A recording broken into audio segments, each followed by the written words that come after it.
Buenos días, mis hermanos. Hace más de 79 años, concretamente un 6 de junio de 1944, las tropas aliadas, americanos, ingleses y canadienses, iniciaron el desembarco en las playas de Normandía, en el norte del Canal de la Mancha. Posteriormente, las tropas fueron avanzando y en el año 1945 se celebró la entrada de las tropas aliadas en París.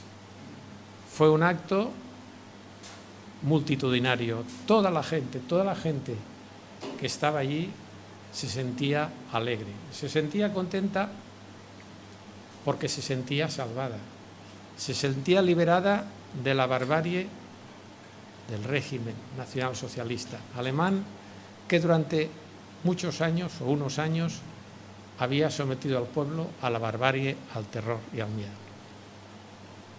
Era un sentimiento humano de liberación, de salvación de la angustia, del miedo, del sufrimiento. Pero como era una obra de hombres, 2 años después, el régimen soviético cerró totalmente sus fronteras. Volvió la guerra. No fue una guerra con cañones, con tanques, con muertes. Fue una guerra fría. Guerra fría que duró muchos años. Y es que, mis hermanos, la salvación, cuando la busca el hombre por sus propios medios, no es salvación. Lo dijo Jesús. Lo que es imposible para el hombre, lo es posible para Dios. Y hoy, mis hermanos, me gustaría compartir con todos vosotros la salvación auténtica. ¿Dónde está la salvación? ¿Dónde se encuentra esta salvación? ¿Cómo es esta salvación? ¿Quién provee esta salvación? Y lo vamos a hacer precisamente reflexionando sobre 4 puntos que me han sugerido la lectura de este pasaje evangélico del Evangelio de Mateo, del capítulo 19, de los versículos del 16 al 30. Primeramente, veremos cómo la salvación pasa incondicionalmente por el seguimiento de Jesucristo. Un segundo punto, una segunda idea que desarrollaré es que la salvación únicamente puede ser dada por Dios, no por el hombre. Tercer punto que reflexionaremos será sobre la salvación, su fruto y sus características. Veremos que su fruto es la vida eterna y que sus características son el trono de gloria, los 12 tronos y las 12 tribus de Israel. Y finalmente veremos el alcance de la salvación. ¿A quién llega esta salvación? ¿A quién afecta? Vamos pues con el primer punto. La salvación pasa por el seguimiento incondicional de Jesucristo, como hemos visto, hemos leído en el versículo 21. Este relato del joven rico es referido en los 3 evangelios sinópticos. De la lectura de todos ellos podemos saber mucho más acerca de cuándo se produjo el encuentro y de las características personales del joven rico. Mateo es muy impreciso respecto al tiempo en que ocurrió el suceso. Marcos ya es más concreto y nos dice que el encuentro ocurrió poco después de haber realizado el Señor la bendición de los niños. Mateo, en el fragmento que hemos leído, inicia el relato con la frase: entonces vino uno y le dijo. Con esta expresión, el evangelista quiere fijar la atención sobre un suceso extraordinario, el encuentro con el joven rico. Este fue un encuentro repentino, allí mismo, en el camino. Llega un joven y se presenta al maestro. Un hombre que le estaba consumiendo una pregunta y cuya respuesta anhelaba fervientemente escuchar. era una pregunta muy importante. Y era una pregunta importante porque tenía que ver con la salvación. Por lo que nos relatan los tres evangelistas, Mateo, Marcos y Lucas, los sinópticos, podemos ver que la persona que vino a Jesús tenía muchas cosas en su favor para obtener la salvación. Era rico, era joven y un personaje importante. Era noble, celoso, cumplidor de la ley y reverente. Probablemente debía ser el responsable de una sinagoga local y casi con toda probabilidad debía ser de la secta farisea. ¿Por qué digo esto? Digo esto porque la Biblia lo dice. Según Mateo, nos dice que era rico, es decir, rico en posesiones materiales, en patrimonio. Era joven. El evangelista utiliza la palabra griega neaniskos, que es un término que viene a definir las personas que tienen entre 20 y 40 años. Además, Lucas nos dice que era un hombre principado y lo describió así probablemente porque sería uno de los responsables que llevaban a cabo el oficio en la sinagoga local. En una palabra, era un hombre que entre la comunidad hebrea de elevada reputación. Además, su corazón anhelaba que pudiera dar reposo a su alma. Anhelaba encontrar la respuesta al dilema que le preocupaba. El evangelista Marcos es más explícito al reflejar la ansiedad que este joven tenía. Nos dice que vino uno corriendo, es decir, fue corriendo al maestro porque lo encontró por el camino y quería hacerle la pregunta: ¿cómo puedo salvarme? Otra virtud de este joven era su reverencia. Era un hombre reverente hacia las autoridades religiosas, que lo demostró ante Jesús, como nos dice el Evangelio, hincando la rodilla ante él. El hecho de que se interesara por la vida eterna nos pone de manifiesto que no podía ser un judío de la secta saducea, puesto que los saduceos no creían en la vida eterna. Con mucha probabilidad debía ser fariseo. Este joven rico era sincero y estaba profundamente interesado en los aspectos espirituales. Su inquietud revelaba una conciencia humana intuitiva que le estaba diciendo que el mero legalismo no era el camino que debía seguir el ser humano para alcanzar la salvación según los planes de Dios. A pesar del cumplimiento de todas sus obligaciones religiosas que él mismo le confesó al Señor, creía que la salvación debía ser ganada por algo más que por actos de justicia. Él sabía que estaba cumpliendo todas las obras, todas las leyes que la Torá le daba. Pero en su interior había algo que le decía que necesitaba algo más.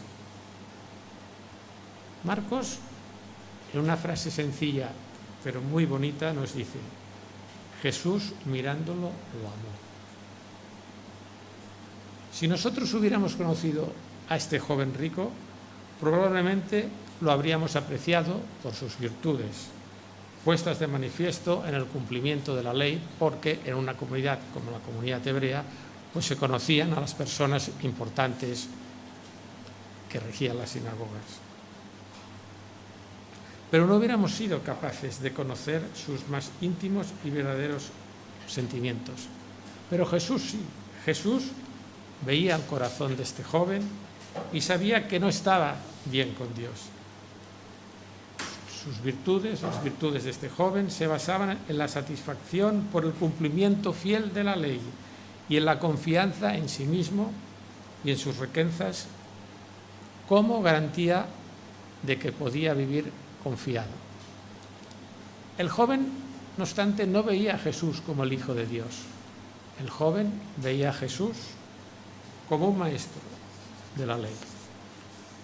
Lo evidencia la forma en que se dirigió a él cuando le preguntó: Maestro bueno, ¿qué debo hacer para obtener la vida eterna?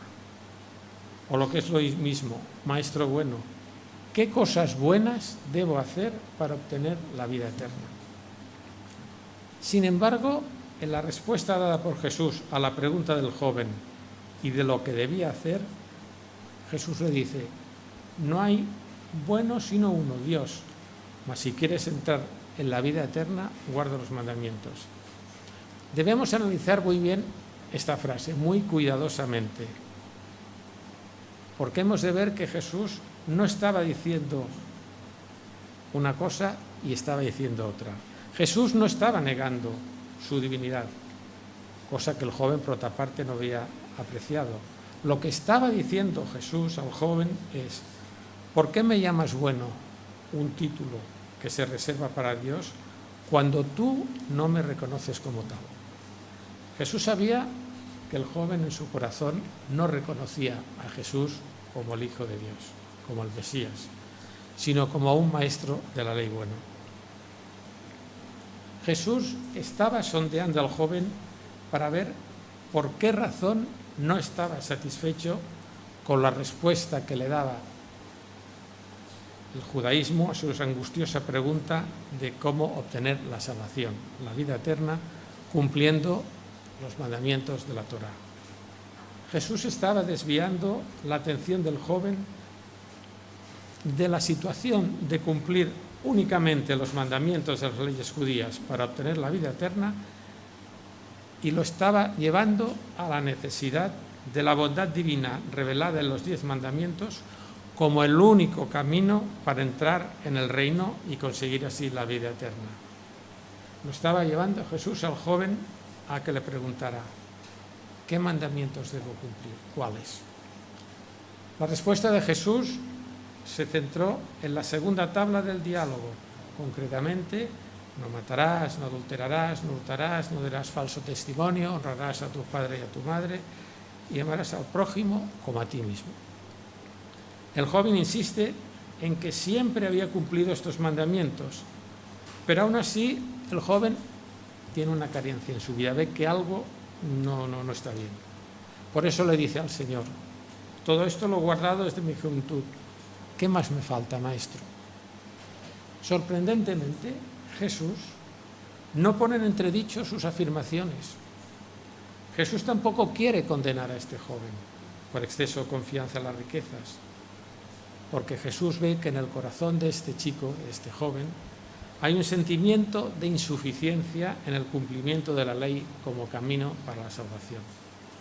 Jesucristo le está ofreciendo la solución a sus inquietudes, lo que realmente debería hacer para quitarse los vestidos de su propia justicia y ponerse los vestidos de la justicia de Cristo que compró con su sangre.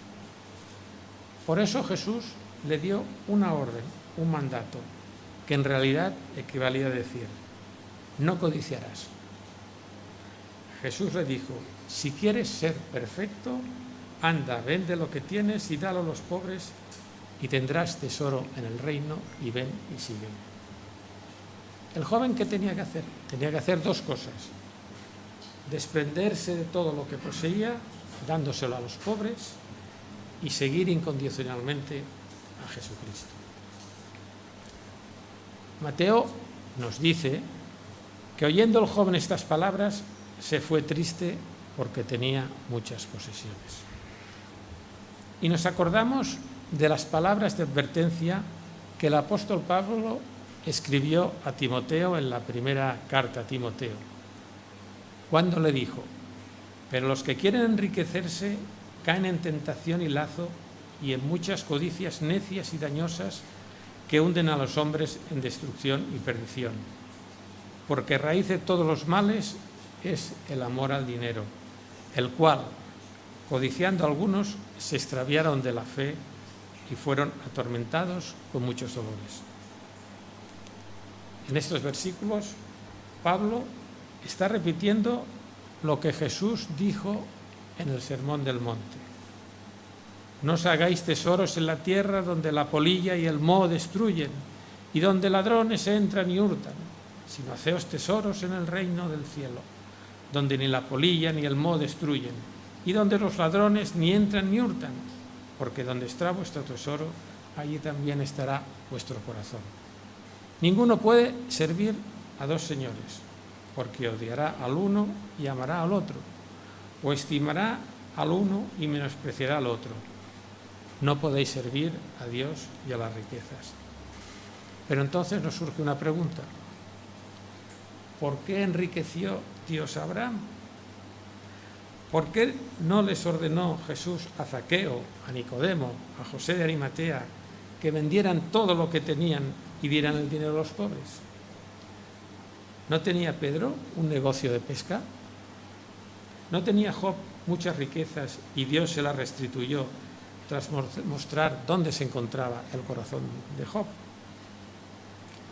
Evidentemente, mis hermanos, el mandato que Jesús le dio al joven rico de venderlo todo no es un mandato que da a la conciencia de todas las personas. Poseer riquezas no es pecado. El pecado es la adoración a las mismas, su sometimiento a las mismas. La búsqueda de la prosperidad y la seguridad económica se pueden convertir muchas veces con mucha facilidad en nuestra religión. Y si esto es así y vivimos para servir al dinero, estamos viviendo al revés, sintiendo el dinero que nos utiliza a nosotros y no nosotros al mismo. Realmente, la tentación de la codicia y de la ambición desmedida nos aflige a todos los mortales, porque estamos caídos en diferentes grados e intensidades. No importa si tenemos mucho o poco, siempre existe el peligro de que el dinero se convierta en nuestro Dios, en nuestro ídolo. Lo que nos está diciendo Jesucristo sobre la tentación a través de este diálogo con el joven no es que tengamos que venderlo todo y darlo a los pobres. Lo que está haciendo es invitarnos a ir por el camino correcto en nuestras vidas, poniendo nuestra fe, nuestro objetivo y nuestra esperanza no en el dinero, no en las riquezas, sino en Él, en el Señor. No sabemos lo que pasó tras este diálogo del joven rico con Jesucristo. ¿Aprendió finalmente a tener confianza y amar a Dios sobre todas las cosas? No lo sabemos. Lo importante de este diálogo no es si este joven aceptó o no aceptó la invitación de Jesucristo. Lo importante de este diálogo entre Jesús y el joven es que nos ha de hacer pensar en muchas personas que proceden en su vida de igual manera.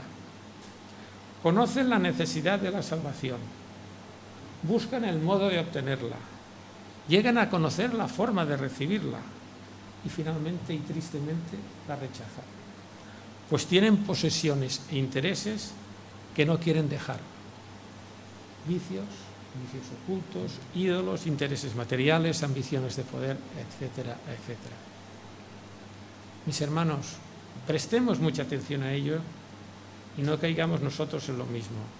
No nos dejemos dominar por aquellos ídolos que apartan nuestro corazón de la atención de Jesucristo y del galardón inconmensurable de la salvación que Él nos está ofreciendo con sus manos abiertas.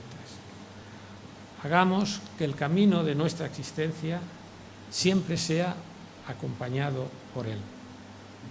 Hemos leído en el Salmo que la sombra de Jehová siempre esté a nuestra derecha. Que no sea el placer del dinero o la amargura de la pobreza la corona de nuestra existencia. Sepamos administrar según tengamos y busquemos ante todo el reino de Dios y su justicia. Tengamos bien presente que nuestra salvación pasa únicamente por el seguimiento incondicional a Jesucristo.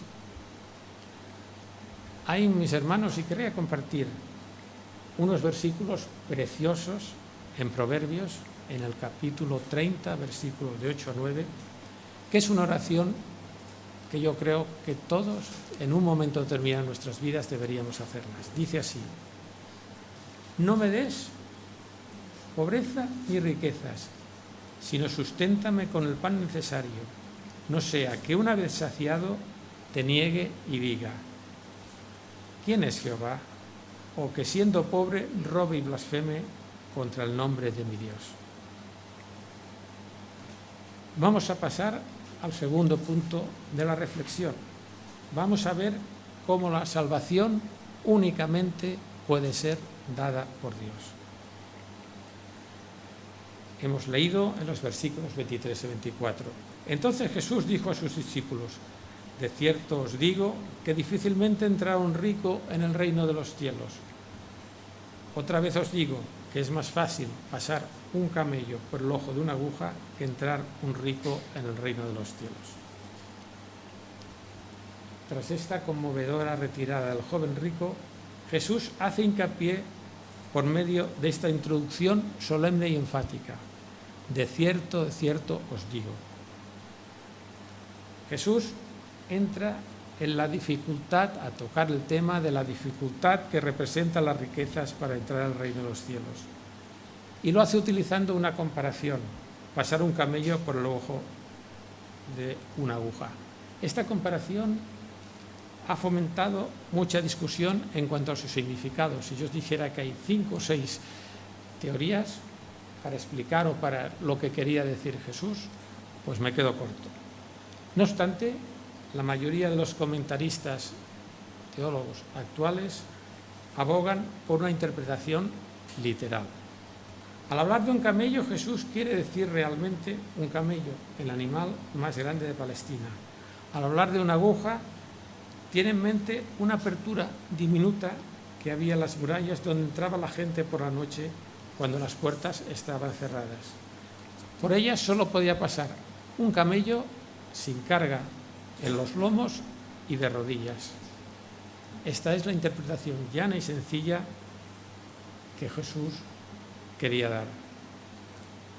Jesús utiliza esta comparación, que podemos decir que es una comparación exagerada, que incluso raya un poco en lo absurdo, precisamente para captar la atención de los apóstoles, que era imposible entrar en el reino de los cielos si tenía su corazón anclado a las riquezas. Sus discípulos, oyendo esto, se asombraron en gran manera, diciendo: ¿quién pues podrá entrar en el reino de los cielos? ¿A qué obedece este asombro de los discípulos? Es muy probable que tal asombro, tal perplejidad, fuera motivada por la tradición judía que equiparaba riqueza con bendición de Dios. Los discípulos se habían quedado totalmente asombrados, anonadados por las afirmaciones de Jesús. La frase que hemos leído, asombrarse en gran manera, tiene que ver literalmente con la idea de estar fuera de sus sentidos, de no entender nada, no mantener res. Probablemente los discípulos habían razonado de la siguiente forma: aunque no todos los hombres son ricos, también los pobres anhelan a llegar a ser ricos. Por eso todos, ricos y pobres por igual, confían en las riquezas y por lo tanto nadie, ni ricos ni pobres, puede salvarse. Los discípulos, con esta frase de Jesús, recibieron un buen golpe. Los deja totalmente aturdidos, caos. Llegan a la conclusión, a la errónea conclusión, de que no hay posibilidad de salvación para nadie. Ya anteriormente, los judíos habían tenido que hacerse la idea de que la justicia lograda por los fariseos no los capacitaba para entrar en el reino. Y ahora, además, tenían que asimilar que las riquezas no son señal inequívoca de la aprobación de Dios, ni tampoco pueden contribuir para nada en su salvación. Todo lo contrario, la justicia que proviene del esfuerzo humano era el mayor impedimento para que los fariseos entraran al reino, y ahora las riquezas lo eran para que entren los ricos. Pero si los estamentos de la sociedad no entran, ni tampoco los estamentos más adinerados, ni los estamentos religiosos, ¿quién podrá ser salvo? ¿Quién podrá tener el galardón de la salvación? La respuesta de Jesús por esto es clarísima. Para los hombres esto es imposible, mas para Dios todo es posible. Nos está diciendo Jesús que la única posibilidad de salvación únicamente es por Dios. Dios puede restablecer la regeneración de los corazones, haciendo posible que se le sirva a Él en lugar de las riquezas. El tercer punto que quiero compartir con vosotros son los frutos de la salvación y sus características. Y aquí desarrollaremos dos ideas. Primeramente, ¿cuál es el fruto de la salvación? Y segundo lugar, ¿qué características tendrá la salvación? Vayamos al versículo 27. Entonces, respondiendo Pedro, lo dijo: y aquí nosotros lo hemos dejado todo y te hemos seguido. ¿Qué pues tendremos? Evidentemente, Pedro está preocupado a causa de la afirmación de Jesús de la imposibilidad humana de la salvación. Si aun dejándolo todo para seguir a Jesús, la salvación es imposible para los hombres, ¿qué sentido tiene dejarlo todo? ¿Qué ventaja tenían los discípulos si también iban a perderse como el resto de la humanidad? La mente de Pedro aún está pensando en las dos cosas que Jesús ha dicho al joven rico. Si deseas ser mi discípulo y entrar en la vida eterna, debes desprenderte primeramente de tus posesiones y, en segundo lugar, si lo haces, tendrás un tesoro inmenso en los cielos. Es obvio que Pedro está cavilando, está intentando entender qué implicaciones puede tener esta demanda y este galardón para él y para los otros discípulos. Aunque ellos no lo han vendido todo, tal como Jesús demanda al joven, sí que lo han dejado todo. Y aquí nosotros hemos dejado todo y te hemos seguido. En griego, la palabra nosotros es enfática, pues la pregunta que hace Pedro para obtener la salvación no solamente la hace para él, sino que la hace también para todos los 11 discípulos restantes. Con la respuesta del versículo 28 que le da Jesucristo, de ciertos digo, que en la regeneración, cuando el Hijo del Hombre se siente en el trono de su gloria, vosotros que me habéis seguido, también os sentaréis sobre los 12 tronos para juzgar a las 12 tribus de Israel. Jesús está empezando a desvelar, a responder en qué consistirá el fruto de la salvación, o sea, la vida eterna para todos los que la alcancen.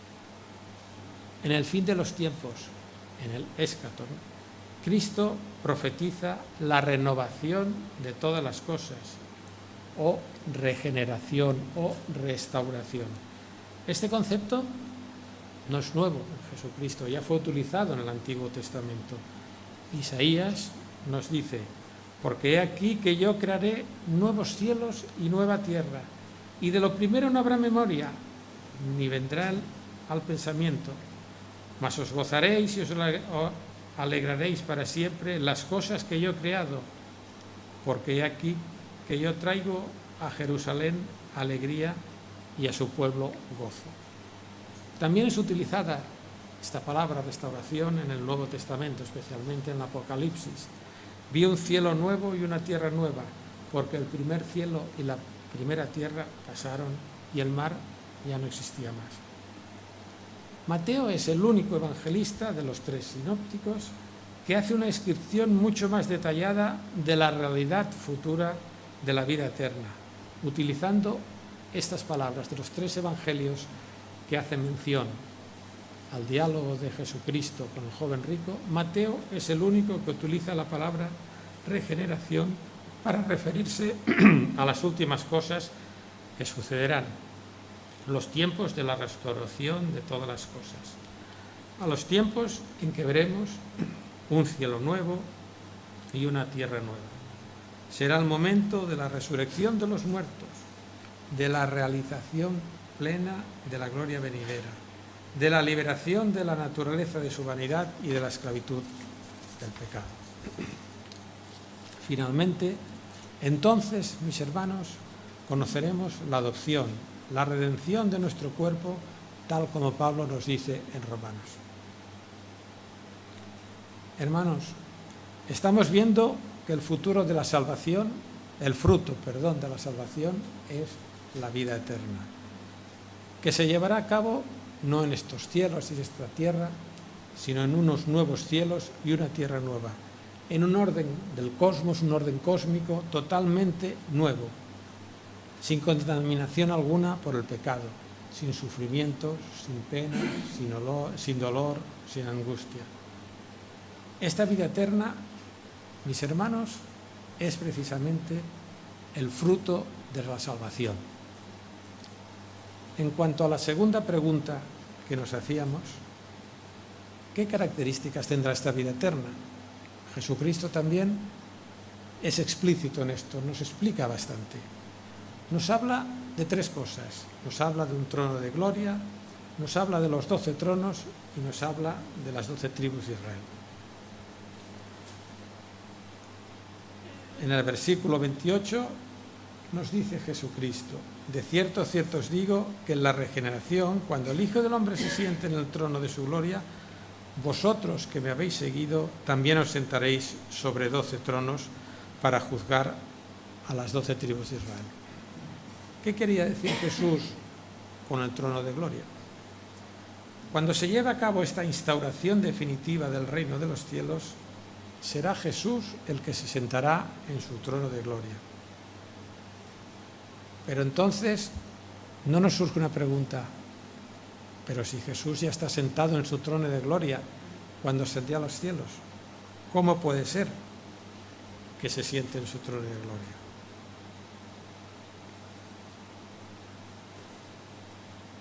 La respuesta es sí, Jesús está sentado en su trono de gloria. Pero en su segunda venida habrá dos diferencias fundamentales.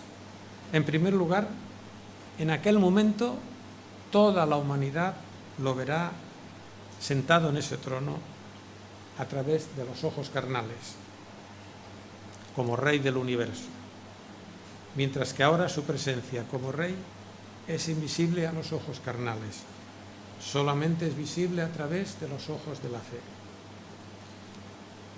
Entonces, toda la humanidad verá a Jesucristo sentado en su trono de gloria, un trono glorioso, refulgente, majestuoso.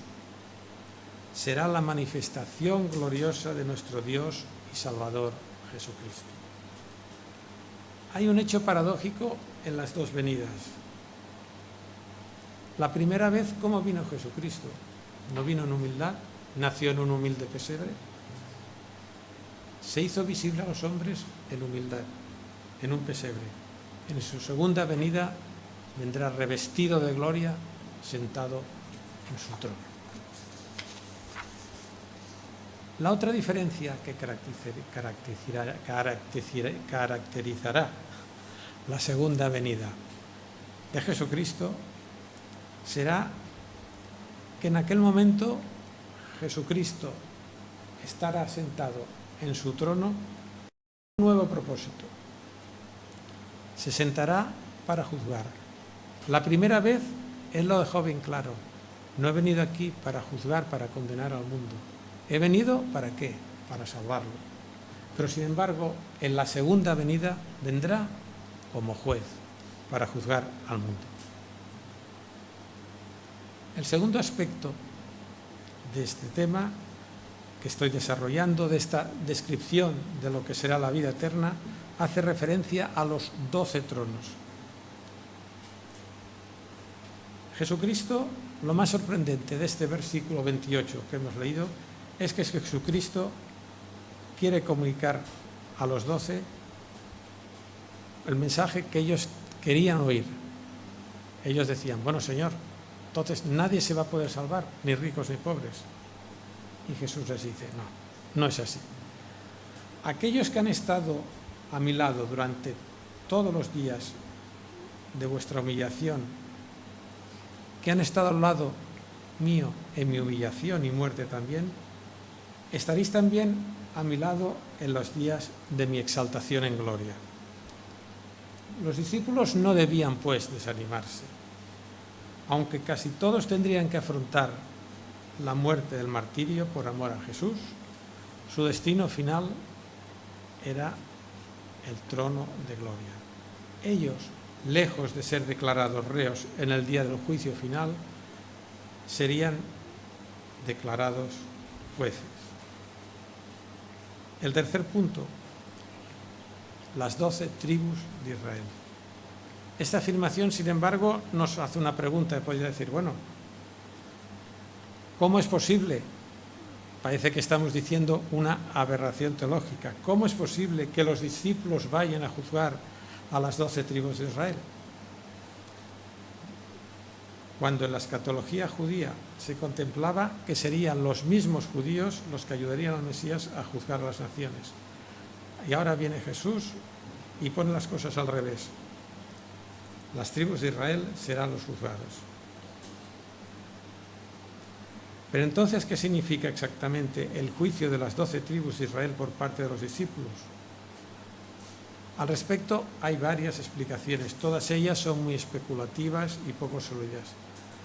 La única consistente es que los discípulos no van a actuar como jueces. El único juez supremo es Jesucristo. Sí que van a actuar como jueces, pero en una visión, en una misión diferente, en el sentido de testigos. Ellos van a ser jueces, no van a juzgar, van a ser testigos. Y van a ser testigos del comportamiento de sus compatriotas judíos. El único juez universal y supremo es Jesucristo. De la misma forma que los que los discípulos dejaron todo para servir a Jesucristo, ahora ellos pondrán en evidencia a todos aquellos compatriotas suyos que no lo quisieron dejar todo y no quisieron reconocer a Jesucristo como Mesías. Parece que Jesús les está diciendo en este versículo 28, en este momento la mayoría no quiere dejar todo y seguirme. Solo vosotros, los 12, unos pocos, habéis aceptado el reto del discipulado. Pero no temáis en cuanto a vuestra suerte el día final. Estad tranquilos. Entonces, los muchos serán juzgados.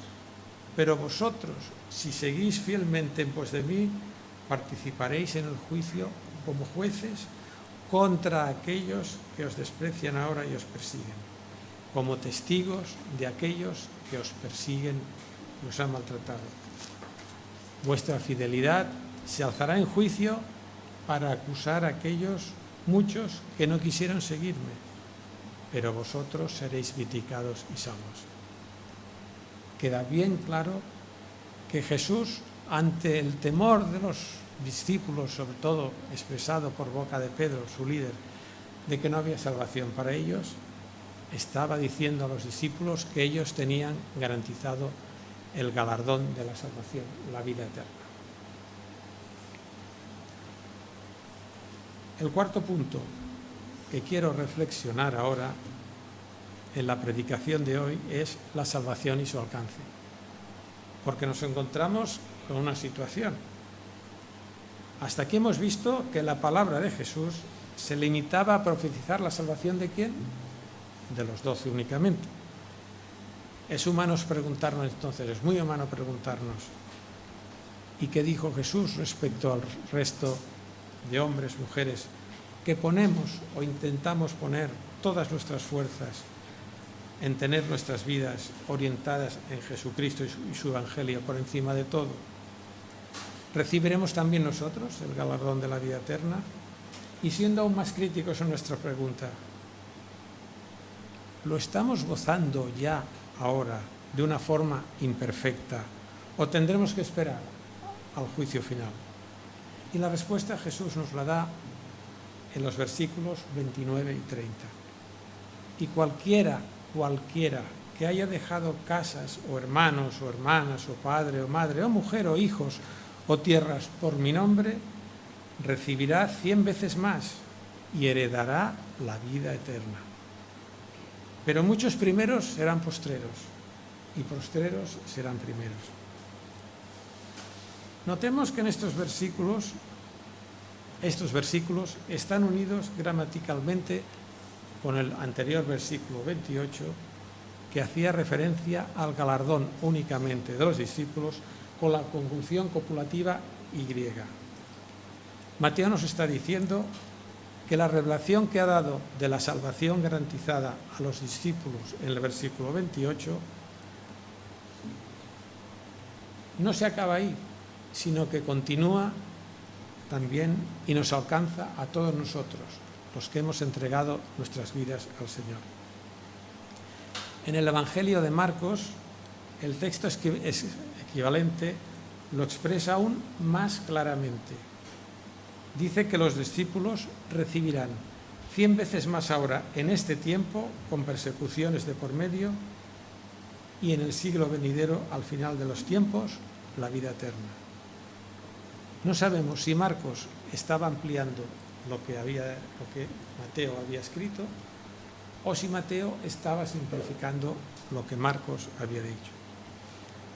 Pero lo que sí es cierto es que Jesús está manifestando que el ser discípulo suyo requiere la renuncia a vínculos familiares y a posesiones materiales.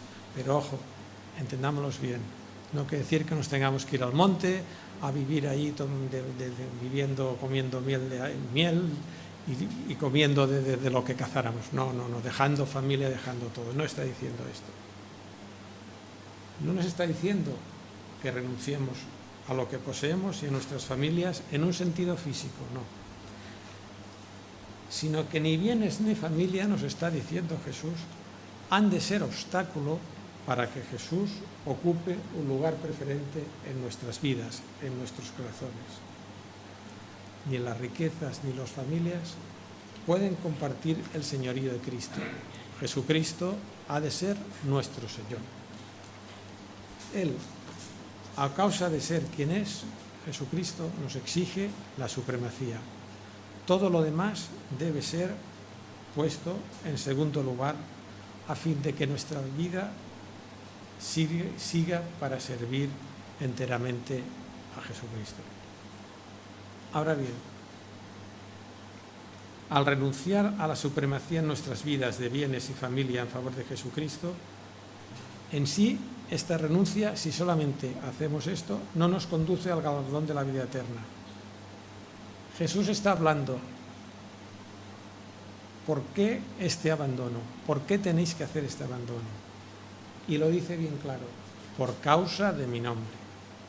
Marcos, que escribe para gentiles, que quizá no entenderían esta frase, por causa de mi nombre, lo explica, lo amplía más. Y dice, por causa de mí y por causa del Evangelio. El nombre de Jesús representa todo lo que Él y todo lo que ha hecho por nosotros. Jesús está hablando, pues, de que ha venido para aquellos que reconocen que Él es el Mesías, el Hijo de Dios vivo, que ha venido para salvar a su pueblo de sus pecados, a todos aquellos que están dispuestos a pagar cualquier precio con el fin de someterse a su autoridad y seguirlo como sus discípulos. Se está refiriendo, por lo tanto, a nosotros también.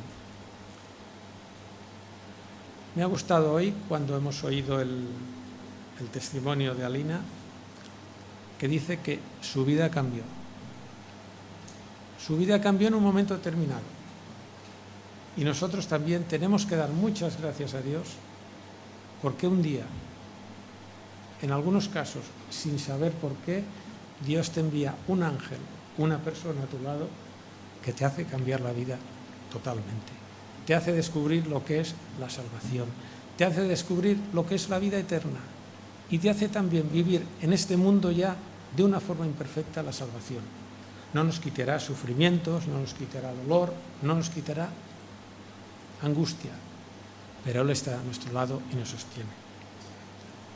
El otro día hablaba con un hermano muy querido y me decía, dice, cuando pierdes algo es como si perdieras un brazo, que tú notas la necesidad de este brazo, lo tienes a tu lado y es muy duro, pero también me decía, pero teniendo fe el Señor me da la fortaleza para poder cada día levantarme por las mañanas, sentarme en mi cama, abrir la ventana, ver el sol, los pájaros y darle gracias a Dios por un nuevo día.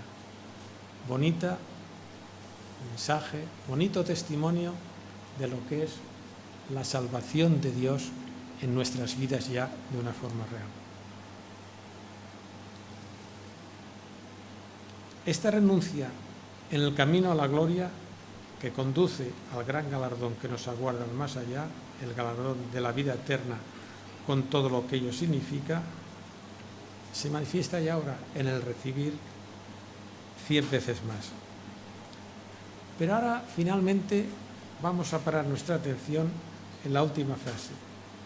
Debemos entender el sentido. Jesús no nos está diciendo que si renunciamos a riquezas, casa, familia, etc., el galardón que recibiremos ya en nuestras vidas terrenales será esa ausencia de sufrimiento, de penas, de dificultades.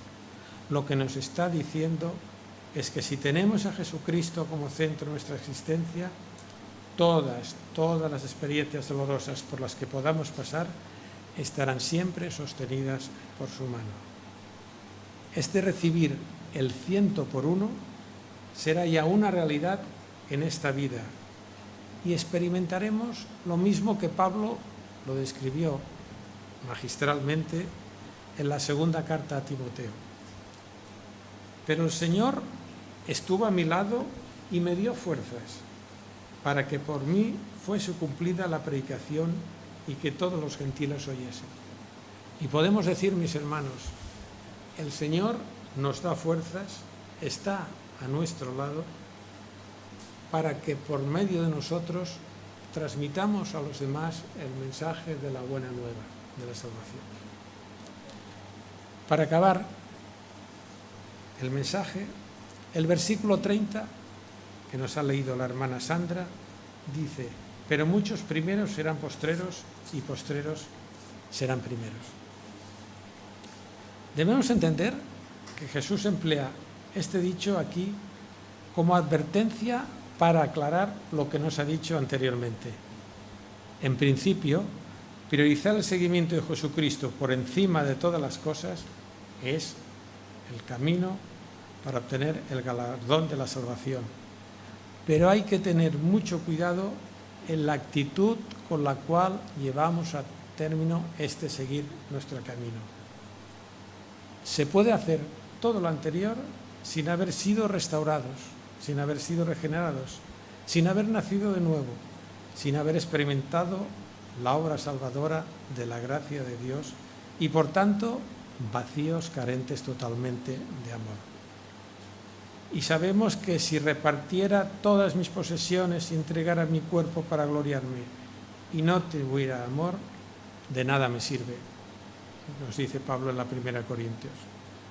Sí, somos verdaderamente llamados, ciertamente, a dejarlo todo para seguir a Cristo. Pero esto no constituye un mérito para conseguir el galardón de la salvación.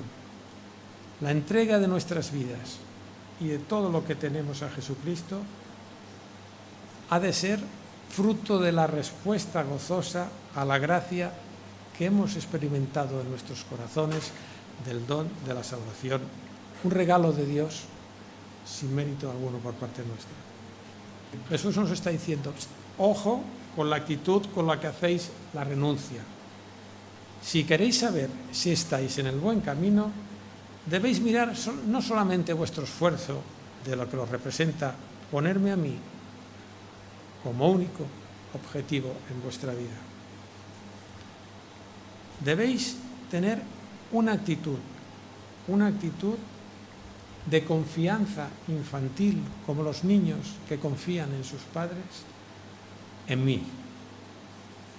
La humildad debe ser lo que guíe vuestros corazones y la confianza en mí la que sea vuestro faro en el camino. Los principales sacerdotes y ancianos del pueblo judío creían que ellos serían los primeros en entrar al reino.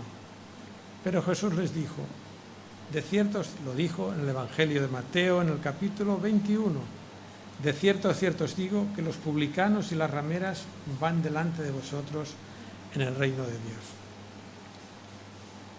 Hermanos, debemos tener sumo cuidado en desterrar todo tipo de orgullo, de autosuficiencia en nuestra forma de actuar. Nuestro ofrecimiento de nuestras vidas, de todo lo que tenemos al Señor, no nos ha de llevar a la senda de decir: que medallas, qué bueno soy, yo se lo he entregado todo al Señor, yo ya he cumplido con lo que Él me manda. No. Seremos juzgados y galardonados no por los dones recibidos y la forma en que los hayamos puesto al servicio del Evangelio, por muy brillante que pudiera parecer a los ojos de los demás. No.